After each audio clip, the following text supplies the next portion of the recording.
rockets.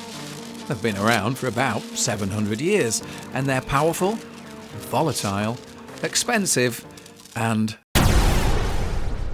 extremely dangerous.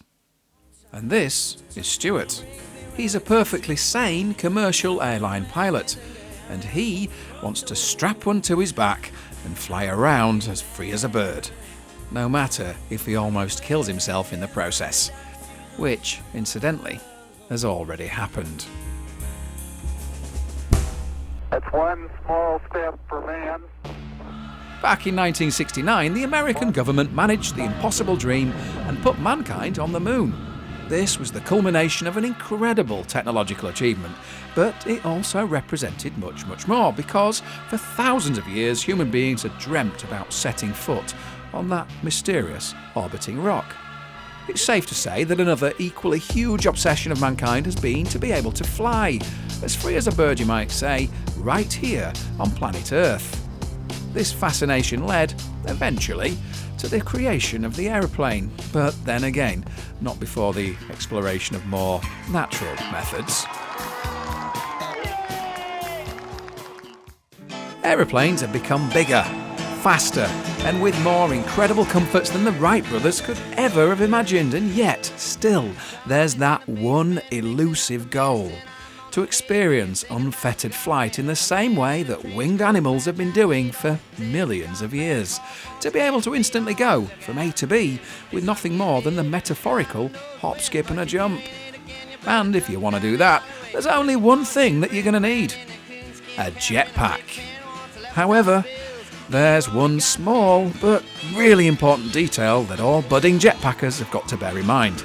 Quite simply, more people have walked on the moon than ever flown a jetpack.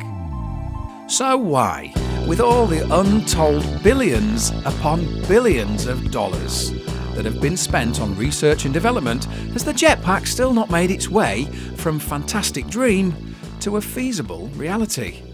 Should mankind just accept the fact that some laws of nature are virtually impossible to defy? And should we just accept that the sky immediately above our heads is the private domain of our winged, feathery cousins? Whatever your own answers to these questions are, there's one thing for certain: your response is not going to be to spend 7 years and over 100 grand of your own money and risk your own life whilst trying to build your very own working jetpack. However, for airline pilot Stuart Ross, the jetpack is not just something for comic books, Hollywood or science fiction. For him, it's an obsession. An obsession that may just cost him everything. I'm Stuart Ross. I'm a commercial airline pilot, and I have a dream. I want to fly a jetpack. Over 7 years ago, Stuart embarked on a journey, intent on building his own jetpack and training himself to fly it, and in the process, hopefully become the first European to do so and survive. I spent a humongous amount of dosh trying to make my dream come true. My wife doesn't even know that I've nearly killed myself, but I'm determined to make this happen. I've got one last go, and I've got expert help this time.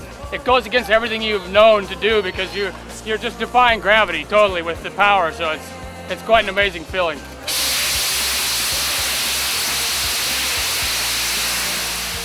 The machine's just real sketchy and powerful, so it takes not much for it just to, the littlest thing that's not perfect on that will cause that thing to start, maybe if you tense up when it starts drifting a little bit to the left.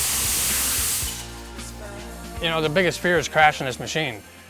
Each time that NASA landed Apollo missions on the moon, it cost every American at the time the equivalent of $90 each in today's money. Stuart's impossible dream, on the other hand, has so far set him back in excess of £100,000, and the furthest that he's been off the ground was this fateful day a couple of years ago.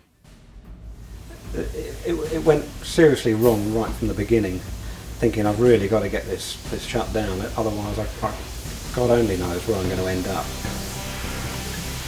We've always tested the rocket during the week, and the main reason for that is because my wife is at work. We don't like to frighten her too much.